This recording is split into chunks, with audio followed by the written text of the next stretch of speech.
Yesterday was President's Day. I didn't participate in the um,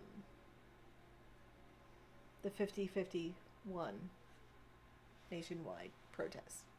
So that would have been up in Augusta, here in Maine, for the capital of the state. It was a very well done, well organized, nationally protest. I didn't participate.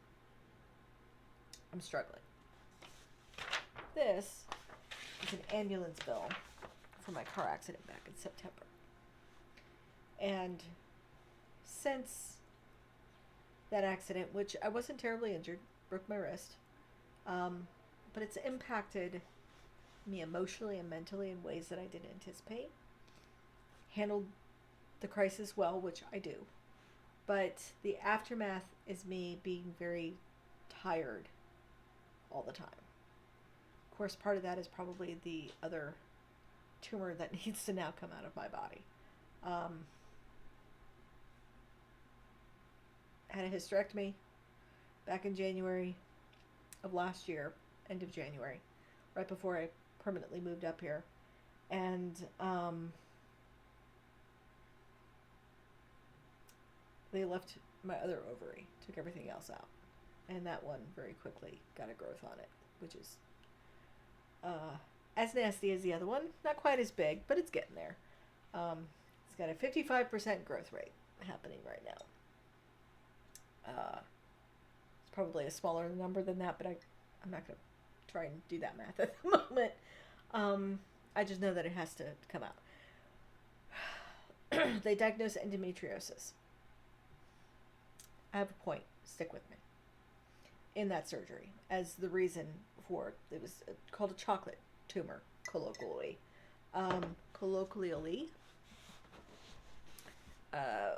But it had an aspect to it that was kind of scary, and they were not sure what that was going to be. There's a 20% chance that it was going to be something nasty. So the outlook was actually good, with 80% going, usually it's fine. But the thing is that women's healthcare is not well researched. What is one of the major things that have been removed? Funding and research. For children's cancer, but also for women's stuff, for women's health care. Women's heart conditions, so cardiac, looking at cardiac, because women die mostly of cardiac issues and not breast cancer, although breast cancer is like number 2 or 3.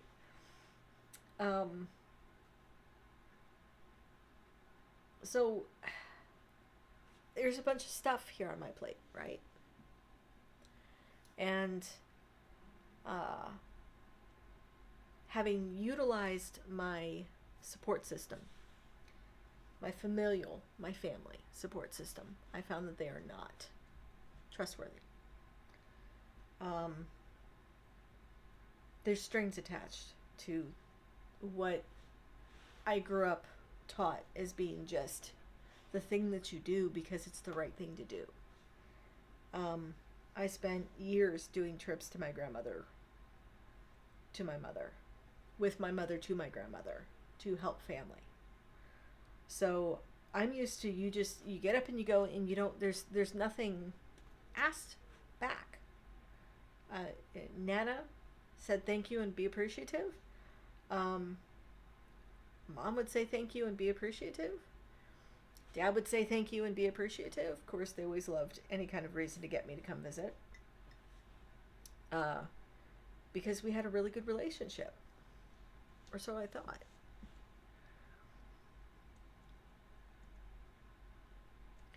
Strings and issues with family are very difficult. And I am trying to balance the impact that car accident had on my work,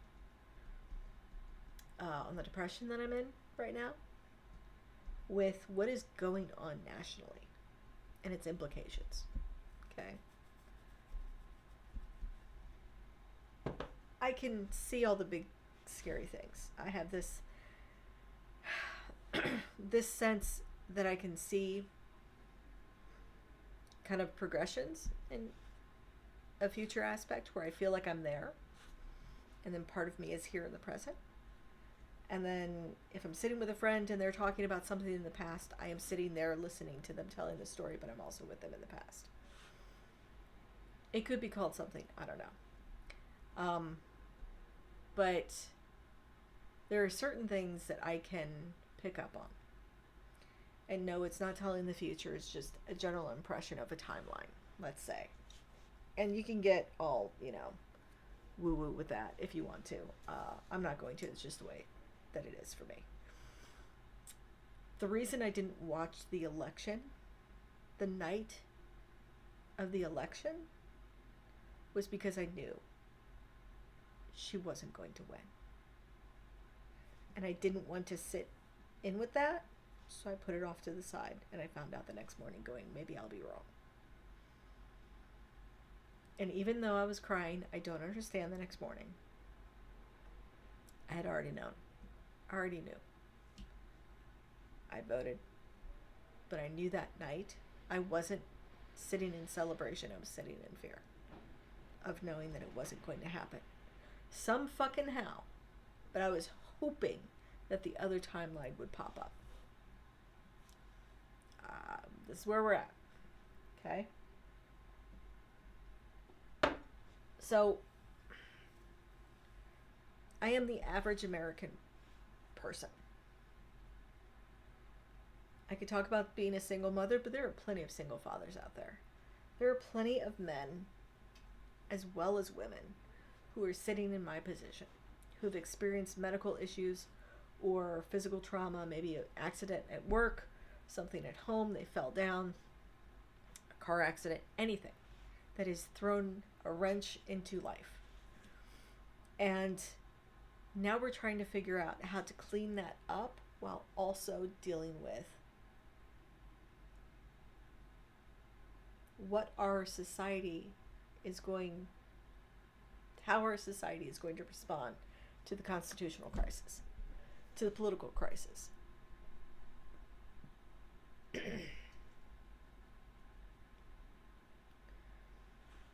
I have ongoing therapy right now, and I've not been back to a session because I don't have the fucking energy to talk about myself when I'm trying to figure out how to deal with the world around me. And I don't have a huge amount of energy. Like, to be at leisure still has a lot of stress associated with it, and that's weird. Being able to create has become these videos instead of writing. An outlet is an outlet, but it's not what I solely want to do. There's a video I'm sitting on about me and work, and I'm going to sit on it for a little bit longer. But I'm struggling. I don't sleep like a baby. I sleep fucking exhausted, and I'm waking up 2 or 3 times a night. Mostly because my friggin' bladder hurts. Probably because of endometriosis, which I was never diagnosed with until the surgery last year. But that could be why there's some havoc going on in my body. And because my follow-up with the doctor wasn't in person and she didn't do a face-to-face, I could have actually said no to that because I was in the middle of trying to work and get things going.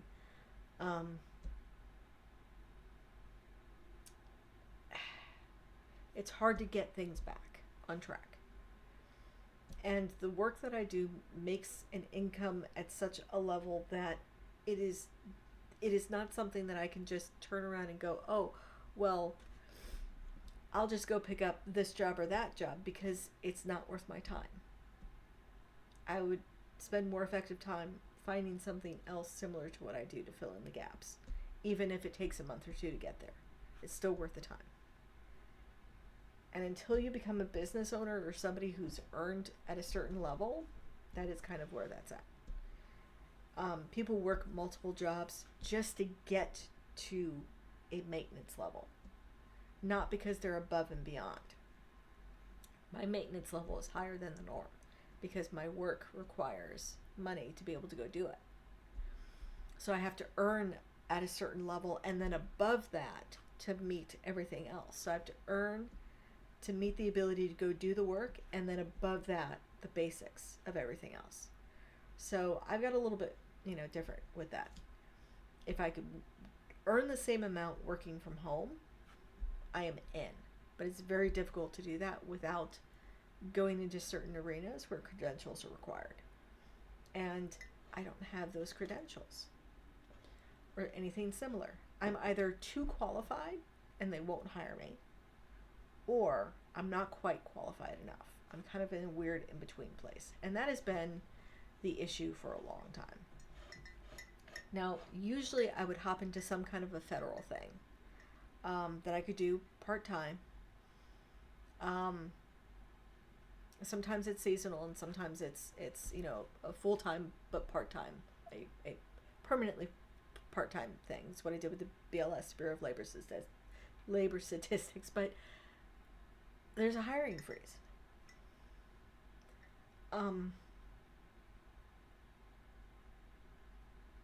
There is nobody but myself who can come and help me. The difference between me knowing that now and somebody else starting to realize that is I have always known that. That is a gift of being a single parent. There's nobody to rescue me. That was an additional double down gift that my parents gave me when I asked them for help. And living with them for over a year was a very toxic place because they were just not in a healthy space. And I wasn't doing what they thought I should be doing, and they didn't understand what I was doing. And they didn't trust that what I was doing was best for me and what I needed to do and the kids. And that's okay. They're both dead, whatever. It's further conversation to dive into with my therapist and then to bring to video at some point. But this is important because this is the scenario for a lot of people.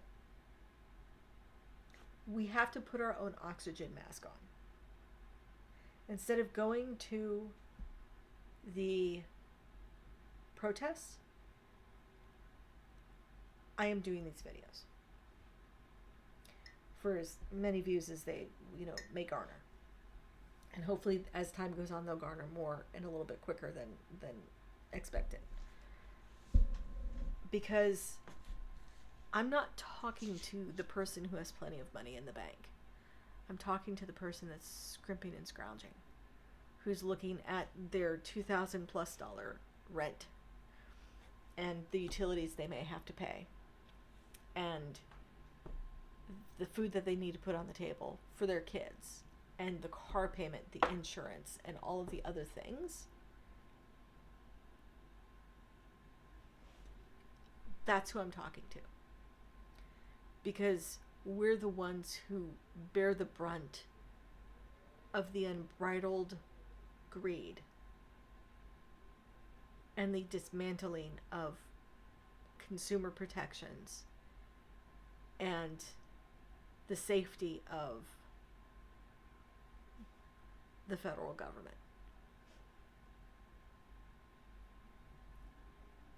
I will figure my shit out because I have to. And I will do what I can that I have the energy to do. There's two things that I see with the MAGA folks. They want to be assholes and shit on everybody else because their lives are kind of shitty. Even the ones that are, run businesses or are pretty well to do. There's some aspect of their lives they're in pain. So they are responding to somebody who's also in pain. It's no excuse. Let me make that clear. But also people who are trying to be a part of something bigger than them.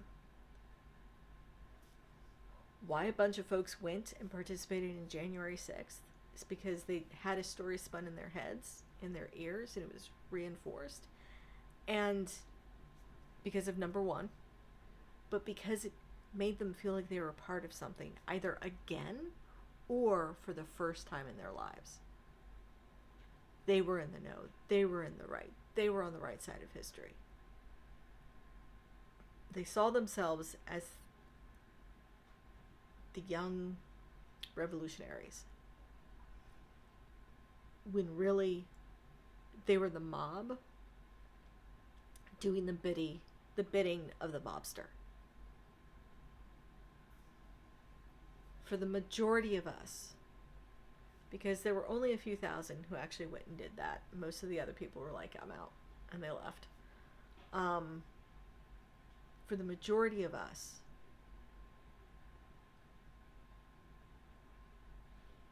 when the government figures out whether or not, if it can continue to be dismantled.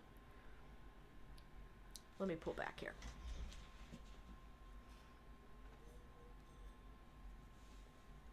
What our current work is about is making sure we're okay as much as we can be, but doing what we can for our greater good. If you take the oath of the Constitution that federal workers do, you print it out, you put it up, you as a citizen get to also protect the Constitution. And the biggest things that you can do, if you can't go drive somewhere and protest, if you think it's crazy people did that during a work week, we're going to have to get together. The more people hit the streets peacefully, because we're asking politely phase, we're not fucking around. They are fucking around. We're the find out portion, but we're politely asking for them to stop the bullshit. This is not what we want. If you are of that, we don't want that. This is not what we want. Then what you do is you connect with your community. You find places and spaces in the community to do this. And let me tell you, the biggest organizers in your community are probably the LGBTQ community. Best organizers. In fact, a lot of how the civil rights era got organized was the influence from the LGBTQ community, because Stonewall happened just prior to all the other stuff happening. It bled into it. And conversations and observations and understanding of what was happening informed the major protests of the time. We have to be peaceful because we want them to do the violent move. If they do the violent move, we know where they stand. And we can then go, okay, we're done asking politely. But we're not there yet. We have to continue to ask politely. We have to get en masse. We have to have hundreds of millions, not tens of millions, hundreds of millions of people consistently out in the streets going, no. Do not destroy anything. Do not disrupt anything. Get together with your community. Make your local community stronger. Start understanding other people's stories. But not to the detriment of you being able to take care of yourself. Do what you can. Don't be afraid, though, to step away from work, step away from other things, to go protest, to go put your face out there. Take videotape, use your camera, record. But predominantly leave the recording to the journalists because they're going to be covering it. There's so many independent journalists. Let the journalists do most of the covering, because we also don't want to do the police's job. Don't post shit. Don't do live FaceTimes. Don't get on YouTube. Don't do that. There's somebody else that was watching, Primrose. Oh, I can't remember her name. I'll talk about her later, who also said the same thing. Do that. Get together with your community. Get involved with your community, with your people who are protesting. It doesn't matter if you voted for them. If you recognize this is not the way, don't talk about politics part of it. Talk about what you want to see and what you want to stop. That can be politicized. The reason why Trump got back into office is because he talked about the pain, much more so than the other side did. She did, because I heard her repeatedly. She just didn't dig deep enough. And I don't think she was put in front of the right places for the right ears to hear her. That's okay. what has happened has happened. It's all part of a grand plan. But this is where this experiment hits another blip, hits another road bump. This experiment is our responsibility. The United States survival is our responsibility. That's what a republic democracy is. It's a government of the people, for the people, by the people. The government isn't a separate fucking entity. They are not a separate echelon of society who's only allowed, the elites are only allowed to run the government. No. This is run by regular people. Otherwise, we wouldn't have Marjorie Taylor Greene and the jackass from Colorado, Miss Tits of the Play, as legislatures. Okay. We hired these people. We voted and hired them in.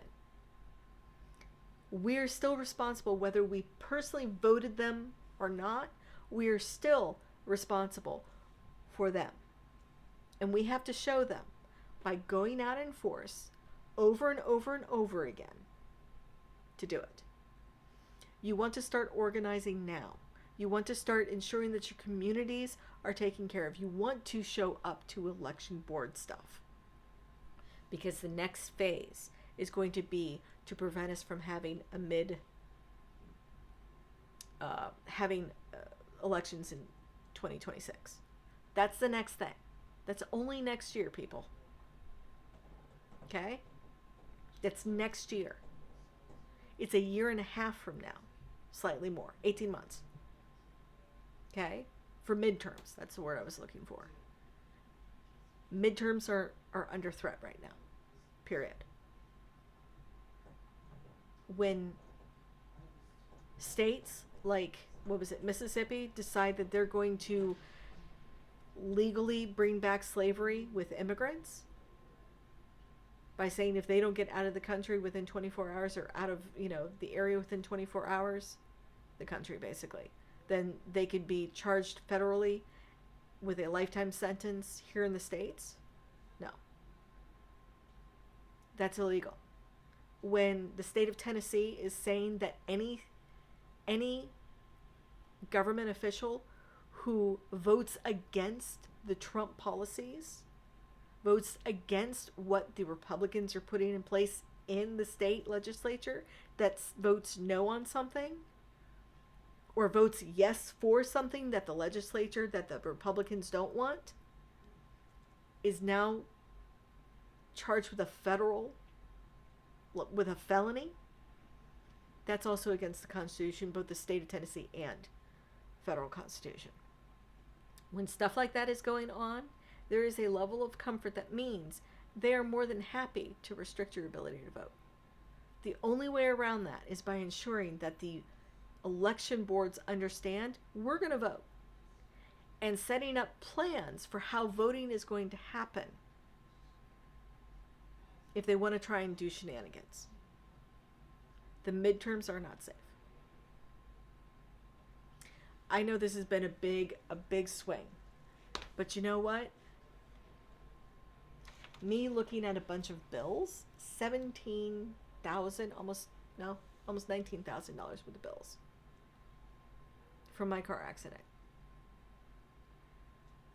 I know what I need to do to put on my oxygen mask, and I'm in the process of doing that. And I'm stressed out because it's a lengthy process. And though my depression is not certainly helping me, and it's hindering in a lot of ways that I wish it wasn't, I'm in therapy to help with that, so that I can do these videos and so that I can also participate in my community. I'm going to get training to be a facilitator in my local LGBTQ community center here in Portland, or over in Portland, so that I can be involved with the parts of the community that are participating in all the stuff. the citizens' protections and understanding for my specific community, the LGBTQ community, as well as for the national or the state community, and then the national community. I'm starting that process because that is what is very important for me to do. I have energy to do that, and I have energy to do this because I'm taking care of myself. It's a lot of stuff. And I'm good in a crisis. I'm fucking solid.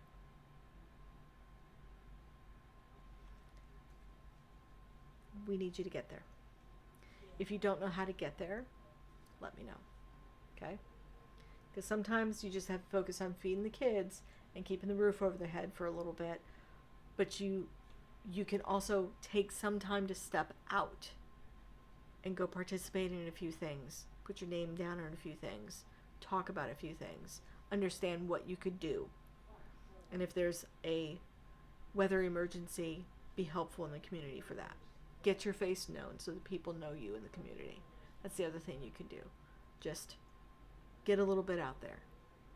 You don't have to commit to everything. You don't have to commit any off time or all of your off time, just a little bit. And that will go a long way if you have good quality conversations. And if you need to know more, let me know in the comments. Okay? It's thought. Tell me what you think, guys.